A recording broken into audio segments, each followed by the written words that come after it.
Bueno, yo iniciaré mi intervención despejando dudas. Vamos a votar en contra de esta enmienda a la totalidad y lo vamos a hacer, igual hasta sobran las intervenciones, porque solo escuchar la defensa que se hace de la enmienda pues desacredita por sí mismo. Porque aunque lo quieran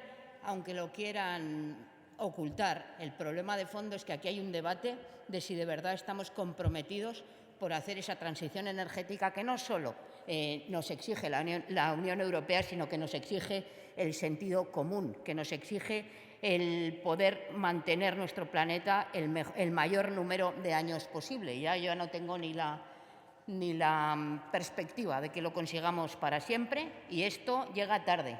La apuesta por la transición energética, efectivamente, es en lo único que coincido con ustedes, llega tarde.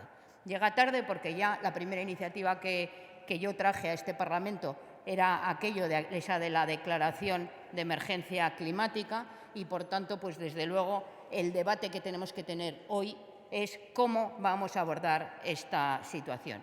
Y esta es una exigencia que viene también por parte de la Unión Europea, pero que también viene aderezada o inundada de muchísimos fondos europeos que nos van a permitir abordar esta cuestión con mayor celeridad. Y nos lo van a permitir si somos capaces de crear instrumentos útiles que nos permitan avanzar.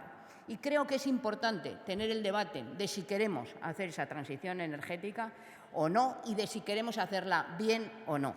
Y a mí me parece que este es un instrumento útil porque además permite la confluencia de distintas consejerías, de distintas direcciones generales de los distintos gobiernos que permitan tener en cuenta no solo una puesta en limpio. Por ejemplo, a mí me choca que ustedes, que defienden que hay que ordenar, como yo, que hay que ordenar la instalación de megaparques eólicos y fotovoltaicos en nuestra comunidad, pues esta agencia nos permite que también pueda colaborar en este trabajo consejerías con competencias como ordenación del territorio o vivienda. Hablaba la señora Orradre de la importancia que tiene también el bono social, cómo utilizar también esa transición energética para eliminar esa pobreza energética que cada vez más está en nuestra sociedad. Había importantísimas iniciativas que se están teniendo en esta materia, que no solo utilizan las nuevas energías, o sea, las energías limpias, para garantizar esa mejora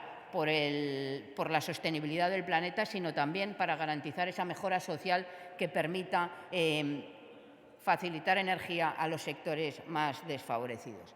Pero además creo que este es un debate que también hay que hablar, porque a mí, señor Cuevas, lo que me da es pánico escucharle a usted hablar de chiringuitos cuando está hablando de contratación de funcionarios y de contratación de trabajadores. Esos no son chiringuitos. Y lo que es una evidencia es que cuando hablamos de recursos y de dinero, no solo en el ámbito de una cuestión tan importante como la transición energética, deberemos hablar no de gasto, sino de inversión.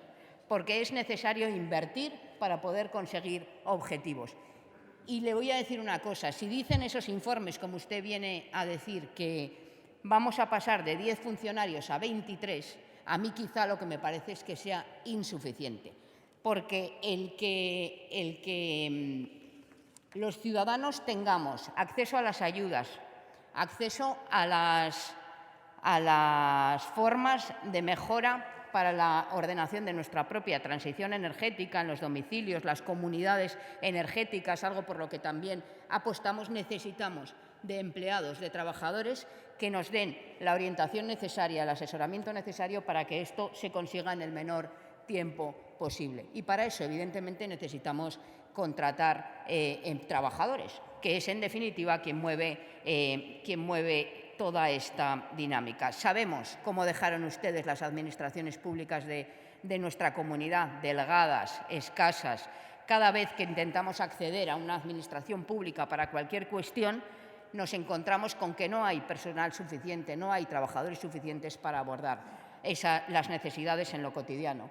Porque no pueden ustedes plantear que hay que dar las ayudas más rápida y pretender hacerlo sin que se aumente el número de trabajadores que hay en esa materia. Y a mí sí que me parece que incluso demagógico que vengan ustedes a hablar de externalizar. Yo en esta ley no he hablado, desde luego, no he oído en ningún momento esto de la externalización o la privatización. Yo sí que le llamo privatización. Y esto es así porque lo que pasa es que ustedes ven lo que quieren ver. Pero si fuéramos a externalizar, entonces no tendría sentido alguno la creación precisamente de esta agencia pública, porque directamente se hubiera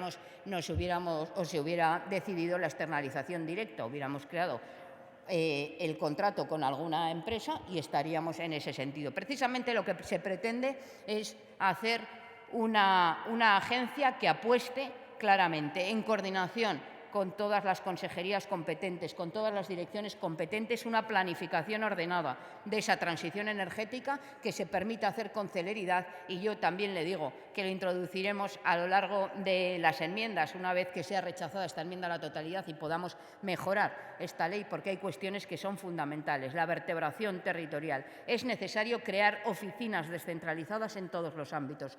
Esos trabajadores tienen que asesorar a los habitantes, a los ciudadanos de las capitales, de las cabeceras de comarca, pero también, como no, en esos pequeños municipios, asesorar a la hora de la ordenación y también de la implantación de esas comunidades energéticas. Son muchos los informes que hablan de la posibilidad de generar muchísima energía limpia, también con comunidades energéticas pequeñas, cercanas a su consumo.